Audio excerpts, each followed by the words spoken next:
Hello, welcome to my non-existent YouTube channel. You're back with Lisa Wong, and today we will be folding boats. A boat looks like this. It will sink in the water, so don't try at home, kids. Let's get it started in here. Let's get started with a piece of paper. You can use a square piece of paper like I did or a regular rectangle one. Right now, the design has to be on the inside, so we fold the piece of paper in a hamburger fold or a hot dog fold. Either is fine. I like both. Now we're going to fold it towards the crease, just like so, in half, and do the same thing on the other side. You will notice during this boat folding that we will be repeating a lot of steps. Now fold the corners down like so. Very good. And fold this corner down.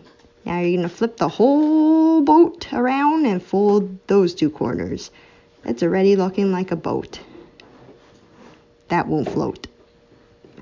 Now let's do the common knife fold. Fold it almost towards the center like I did there. And fold it like that again. And on the other side.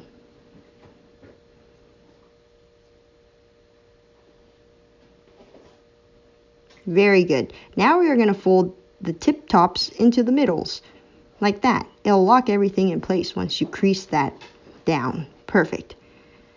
Now see the opening with all the folds? We're going to flip that and magically appear with the designs on the outside. I like to push the corners of the other side inwards, like that. And now push them out like that. And now fold that and perfect! Boat! Amazing! Good job, guys.